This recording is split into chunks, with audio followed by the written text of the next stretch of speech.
And now the good news. I'm your host, Barbara Jean, and I am so excited to be with you this Friday afternoon or evening, depending where you are in the world. And I just want to say, oh, we've got some great stories for you tonight. Well, here's a really inspiring story of some beautiful people. A community raises $30,000 to bless a candy vendor with cerebral palsy who works 6 days a week. For nearly a decade, Staten Island resident Andy has been a familiar and heartwarming sight along Highland Boulevard, slowly pushing his candy cart up and down the busy street, rain or shine. What makes his dedication all the more remarkable is that Andy lives with cerebral palsy, yet he works 6 days a week, greeting commuters with a smile that has inspired countless people. This holiday season, one local woman decided it was time for Andy to be blessed in return for all the joy he brings to others. So, this isn't charity, Jennifer Romaro wrote on her GoFundMe page. It's an investment in someone who is truly spectacular. How nice is that? Ramira shared how Andy's daily perseverance reminded her of her late brother Robert, who also lived with cerebral palsy and faced life challenges with the same unwavering positivity. Her heartfelt post struck a chord with thousands of people online, and donations quickly poured in. Here's her post. For nearly a decade, the Great Kills resident has been a fixture at the intersection of Narrows Road South and Highland Boulevard. It's a grueling routine, 6 days a week, Monday through Saturday. He's there from 8 a.m. to 5 p.m., rain or shine. Despite living with cerebral palsy, a condition that significantly impairs his body's motor functions, muscle coordination, and communication, Andy treats his job with absolute seriousness. His day begins at 5:30 a.m. with his alarm, followed by the demanding task of loading his vehicle before heading to his usual Concord spot. Today, Andy is a mainstay, consistently putting in 50 plus hours a week. Over that time, he's faced every reason to quit: brutal weather, being robbed on more than one occasion, and the loss of his commuter base during a worldwide pandemic. But with every obstacle came community support. His dedication has fostered a strong network of helpful neighbors, turning simple street side transactions into meaningful human connections. Romaro wants to surprise Andy with a special gift this holiday season, something that will allow him to take a well earned break, enjoy a short vacation, or simply buy himself something nice. In just days, the fundraiser has surpassed $30,000. Romaro says she plans to personally hand deliver every donation and message of encouragement to Andy before Christmas. And she wrote, "Your contribution is more than just money.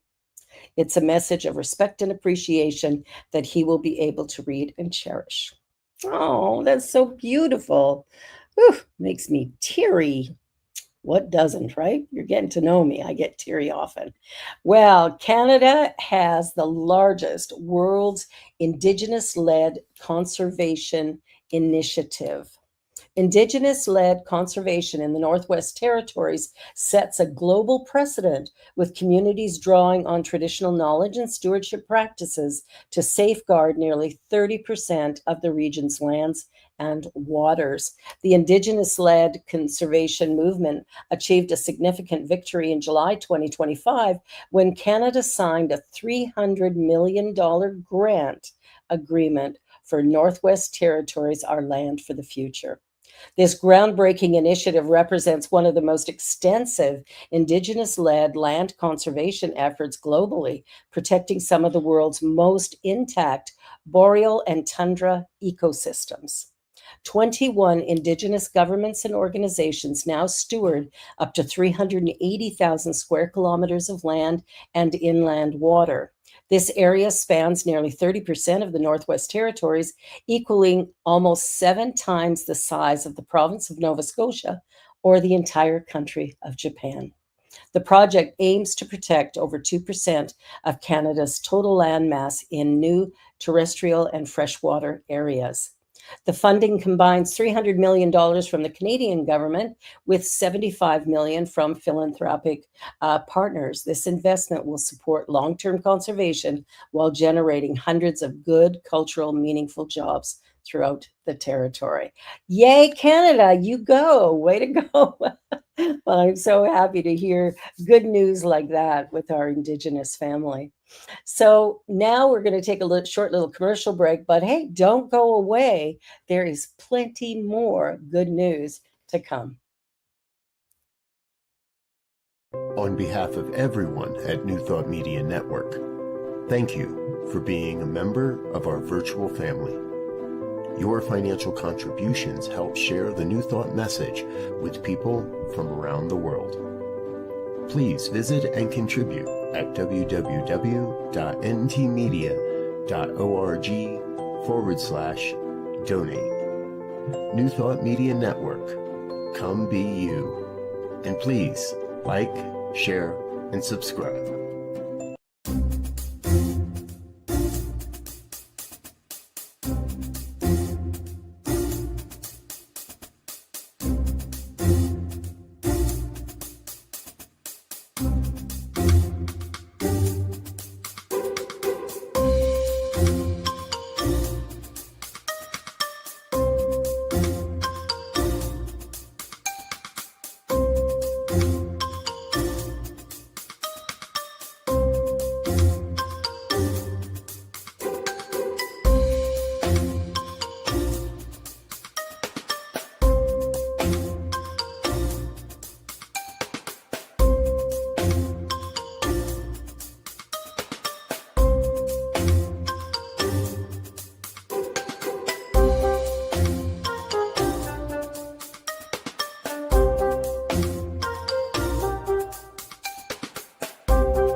Good news.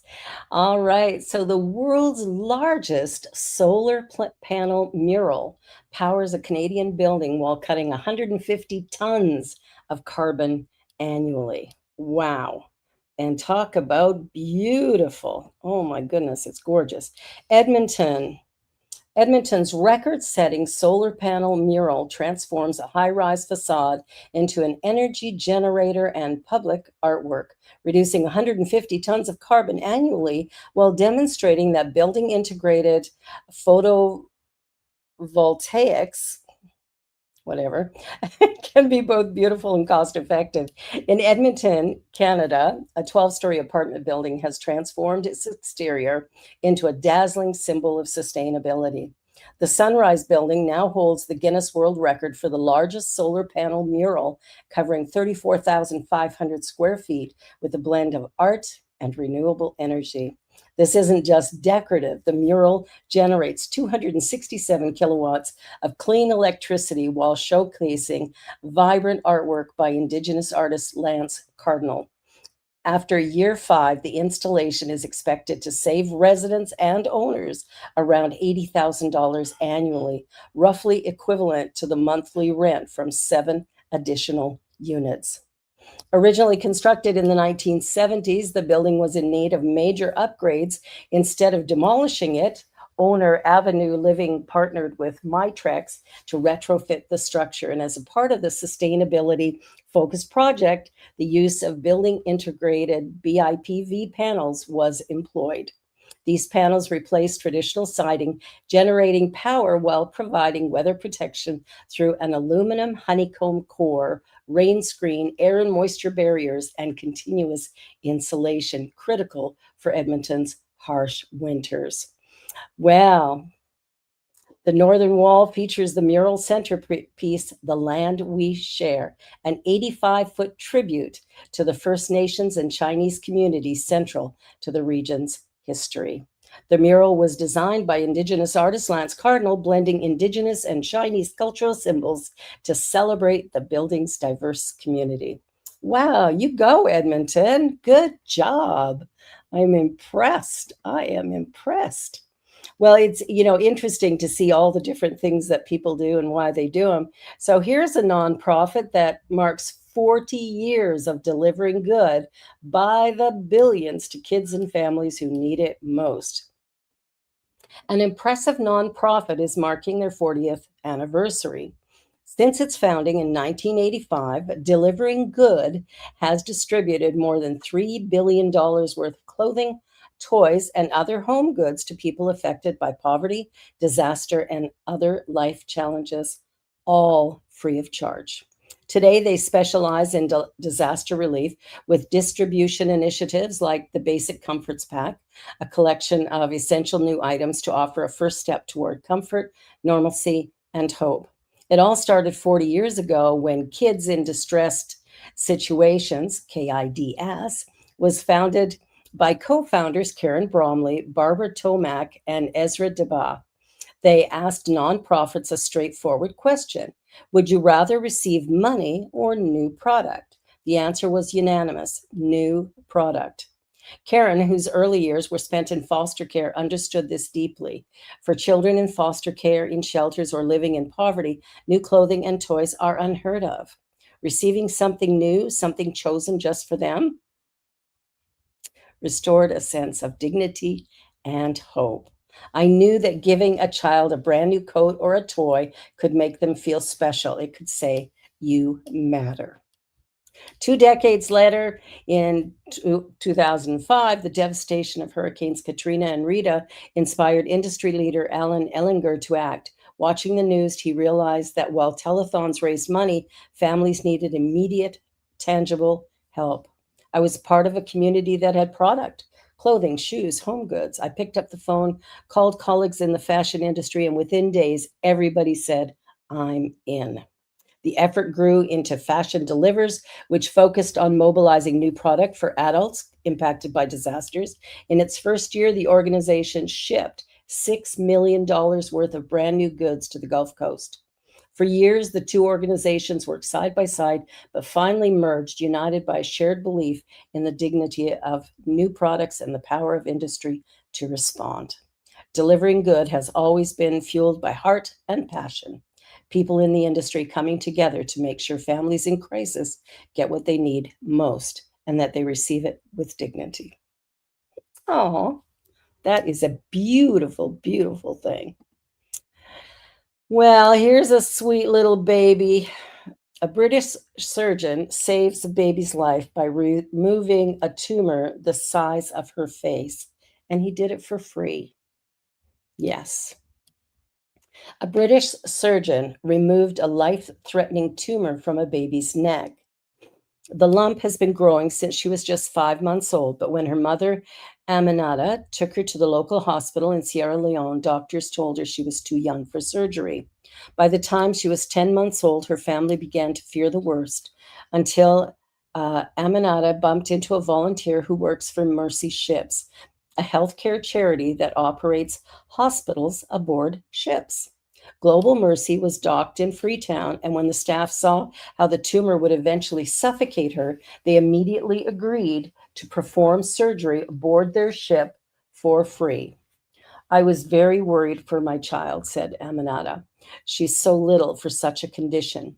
Earlier this year, she was admitted and prepped for the meticulous 4-hour surgery performed by Royal London Hospital's maxillofacial head and neck surgeon, Dr. Leo Cheng. He successfully removed the tumor, effectively saving her life. When Aminata first took her daughter to the hospital, it was wrongly believed to be just a symptom of her having a cold, but the tumor continued to grow. Miraculously, during one visit to a children's hospital, she met Mercy volunteer Anne Marie Van Tonder, who immediately recognized the critical situation and referred Aminata for the surgery on the ship. Every single millimeter I was estimating. The two, just, there's a picture. Look at that picture. Oh my gosh, what a beautiful baby. It went very slowly but positively. And following the successful surgery, uh, Memunatu and her mother remained on the ship until the swelling subsided and she recovered. Back at home, weeks after her surgery, her neck, the tumor is gone. It was a great joy to see her little face. Oh, she's so beautiful. Oh my gosh. What good people. What good people. I'll tell you, we live in a world where we like to complain, there's no good people, but I'm here to tell you there are plenty of good people. So, a hero saves his golf buddy's life when a heart attack hits during a video call. We're all familiar with video calls these days. Well, a quick thinking woman saved her friend's life after witnessing him having a heart attack during a video call. Shannon Jeffries was about to head out into the English countryside for her weekly 9 holes with buddy Darren Oliver when the 60-year-old rang her to say he felt too unwell to play. But as they chatted, Darren, who was sitting in his car outside his home, began to stutter and then dropped out of frame. I knew immediately when I saw his face on the screen that something was very wrong, as he looked so gray. He got the words out and then started stuttering and dropped the phone. With no time to lose, Shannon rang Bowley Pines Golf Club, where staff gave her Darren's address. She raced to the scene and found him slumped over the steering wheel. I rang the ambulance straight away, and the operator told me to drag him out of the car onto the ground to clear his airways. Darren weighed more than 280 pounds, so that wasn't going to be possible. He was still breathing, so I managed to push his seat back and tilt his head back. Paramedics dashed to the scene, but as Darren was being driven to the hospital, he suffered a heart attack in the ambulance. He was resuscitated by the paramedics, but after another cardiac arrest, doctors warned her to say goodbye to her friend. It sounds daft now, but I pulled a golf ball out of my bag and put it in his hand and told him to hang on. Aw, a golf ball, who knew? In the months since his heart attack, he's lost a whopping 112 pounds or 8 stone and is back playing golf with Shannon every week. Now, that is a good news story. Well, here's an interesting story, and we have a video to back it up. A giant 7'9" Canadian is the tallest playing college basketball, dunking without jumping. Let's take a look at that video.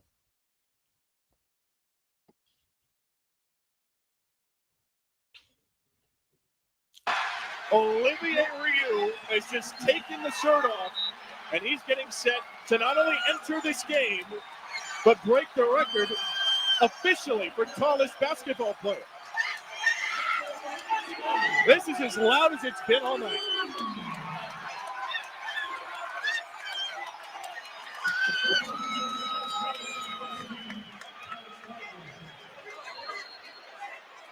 Brian, don't you have to run a play for him? Doesn't he have to get a touch? I think you absolutely have to.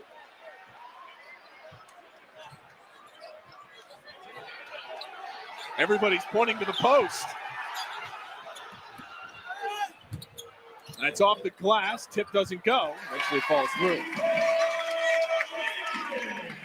Standing in at 7'9", officially the new record for tallest college basketball player. I'm happy for him. Oh my goodness. That's left over from the last story.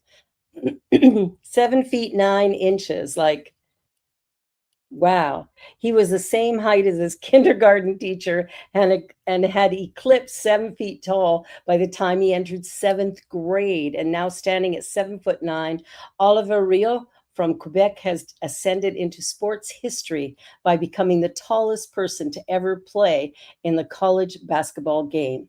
As the minutes ticked away in the second half of the University of Florida's trouncing of North Florida on November 6th, the audience began chanting for Olivier. Moments later, Florida coach Todd Golden turned toward the Canadian and granted the crowd's wish. More cheers rang out, and soon history was made. Well, it's interesting to think about. I can't even imagine somebody 7'9", but hey, On a basketball team, he could really come in handy. All right, well, here we are with bumblebees. Bumblebees, this is crazy, I think. Bumblebees have learned to read simple Morse code. An ability seen only in humans and vertebrates. So, a new study is the first to show that an insect can differentiate between different directions of visual cues. In Morse code, a short duration flash or dot denotes a letter E, and a long duration flash or dash means letter T. Until now, the ability to discriminate between dot and dash has been seen only in humans and other vertebrates, including macaws and pigeons. Researchers at Queen Mary University of London built a special maze to train individual bees to find a sugar reward at one or two flashing circles, shown with either a long or short flash duration. The short flash or dot was associated with sugar, while the long flash or dash was instead associated with a bitter substance, quinine, that bees dislike. At each room in the maze, the position of the dot and dash stimulus was changed so that bees could not rely on spatial cues to orient their choices. After bees learned to go straight to the flashing circle paired with the sugar, they were tested with flashing lights but no sugar present to check whether their choices were driven by the flashing light rather than by olfactory or visual cues presented by the sugar. We wanted to find out if bumblebees could learn to see the difference between these different durations, and it was so exciting to see them do it. Eventually, most of the bees went straight to the correct flashing light duration previously associated with sugar, irrespective of spatial location of the stimulus, and the study published in the journal Biology Letters clearly showed the bees had learned to tell the lights apart based on their duration. Wow, bees are very funny, or very smart. Smart, I guess. Okay, so we've got a video on this one too, a TikTok video. It all started with a TikTok experiment and one pastor's willingness to help a stranger. Daya, can we have that video?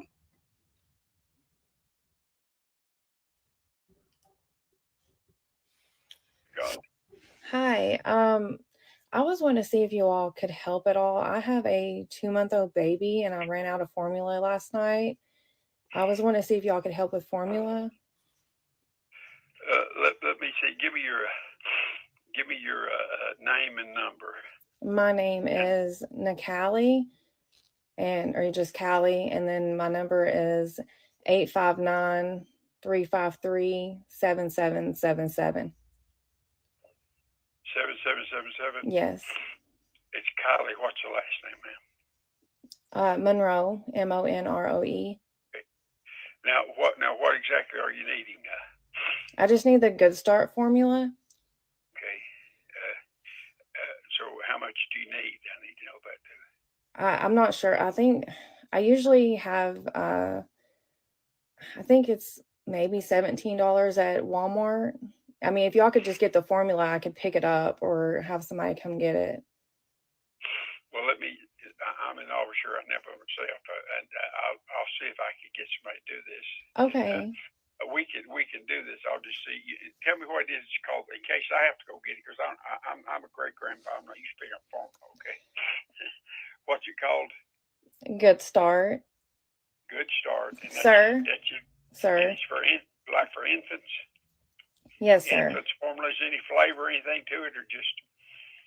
No, sir. Hey, can I say something real quick?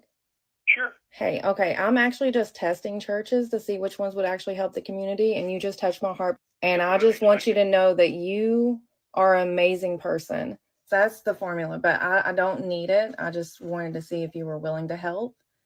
And I just wanted to let you know that you touched me today, that you were actually willing to help or find the help. Even I'm right now thinking internally in my church, my people won't ask for anything. They won't ask me or tell me nothing.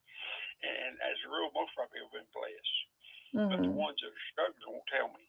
But I'm trying to figure right now with the SNAP program dying out tomorrow or possibly, I'm trying to figure I don't know how to ask my people how many of y'all are on SNAP because they might not want to tell me. Yeah.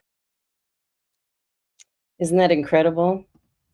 And it's interesting that, this small church, he was ready right away to help. And, she just told him, "You're an amazing person." And this lesbian atheist just donated $100 to their food pantry. Yes, atheist. She might have got a little sprucing up there when it came to hearing his response and how warm and beautiful he was. Well, this is a letter from C.S. Lewis to his goddaughter, for whom he wrote The Lion, the Witch, and the Wardrobe. It's a simple, heartfelt letter tucked inside the book that reveals the tenderness behind C.S. Lewis's legendary stories. It was addressed to his goddaughter, Lucy Barfield. "Dear Lucy, I wrote this story for you, but when I began it, I had not realized that girls grow quicker than books. As a result, you're already too old for fairy tales, and by the time it is printed and bound, you will be older still. But someday you will be old enough to start reading fairy tales again. You can then take it down from some upper shelf, dust it off, and tell me what you think of it. I shall probably be too deaf to hear and too old to understand a word you say, but I shall still be your affectionate godfather." C.S. Lewis. Whew, I love that. I love that. All right, one last story and one last video here today. Someone was digging to create a duck pond, and they uncover a mysterious underground tunnel made of shells. Dea, where's that video?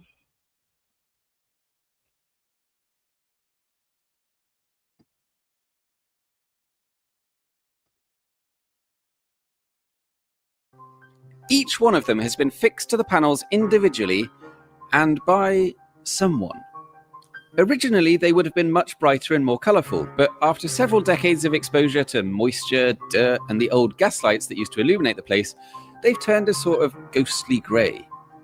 But the effect is still hugely impressive, with shells covering every centimetre of available space, from the rotunda at one end, into a central meeting point, and then down through this snaking passageway into what they call the altar room. It's an incredible piece of work that must have taken someone a huge amount of time and a huge amount of effort. And yet to this day, no one knows who built it, when they built it, or why they built it. Wow. Can you believe that? A tunnel made of seashells? Well, that's what happened to Margate Kent in 1835. When workmen stumbled into what we now call the Shell Grotto. Most accounts name James Newlove and his family. The grotto is roughly 70 feet long, and the shell-covered surfaces span over 2,000 square feet, a surface area made from an astonishing 4.6 million shells, including mussels, cockles, whelks, limpets, oysters, and scallops. The mosaics form stars, spirals, geometric designs, and baffling symbols that have puzzled historians and visitors for nearly 2 centuries. What makes the Shell Grotto so compelling isn't just its scale and beauty, it's the mystery of its origin. No one knows who built it, when it was built, or why. The grotto opened to the public in the late 1830s, and ever since, scholars and amateurs have debated its secrets. Well, that's the good news for this Friday, November the 21st. I look forward to seeing you again next week when we will explore more wonderful good news, interesting happenings, and whatever else we find between the Good News Network and Sunny Skies. Well, thank you for watching. I look forward to seeing you again, and be sure to like, share, and subscribe, and we'll see you again next time. Bye for now.